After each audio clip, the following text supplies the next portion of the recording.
en propose? Vachement bon ce vin. Aurélien, tu veux du vin? T'es déjà allé à Constance? Non. Pourtant, c'est élémentaire, mon cher médecin. Tu le dis mieux que moi. Et faut qu'on aille à la Brégançon, un de ces quatre. Salut les amis, aujourd'hui je vous emmène sur l'un des plus beaux villages de la côte varoise, à Bormes-les-Mimosas, connu pour son orgeone végétale qui fait la fierté de ses habitants. Nous allons partir à la découverte du point culminant de Bormes, à la chapelle Notre-Dame de Constance. Allez, vous me suivez ? Située à 324 mètres de hauteur, nichée entre les arbres, se dresse fièrement la chapelle Notre-Dame de Constance. Mais qui a bien pu vouloir construire une chapelle ici?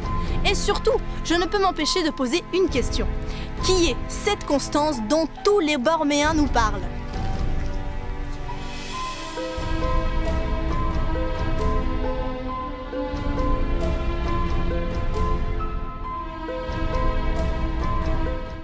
Mais ce lieu n'est pas choisi par hasard. À l'époque où Bormes s'appelait alors Bormanie, les Romains habitant les terres avaient déjà choisi d'édifier ici un temple dédié à Diane.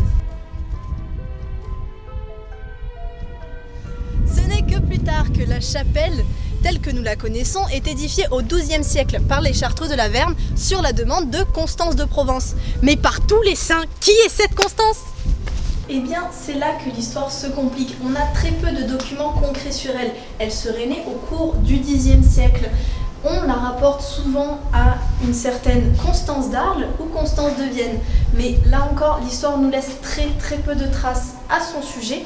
Il nous est donc très difficile d'avérer une hypothèse à 100%. Allez, on rentre.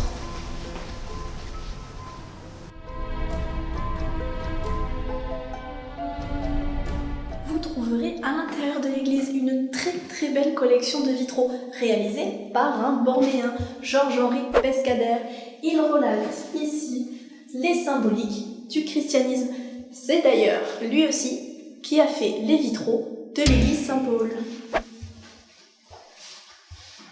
On pouvait à l'époque admirer de très belles fresques qui sont malheureusement aujourd'hui cachées. À la fin du XXe siècle, des travaux de restauration ont permis de remettre en valeur l'abside primitive romane qui avait été cachée par les précédents aménagements. À l'occasion des médiévales à Bormes, tous les ans, une transhumance est organisée. Elle part du haut de Constance et elle descend toute la calade pour arriver jusqu'au village. Alors, si on les suivait?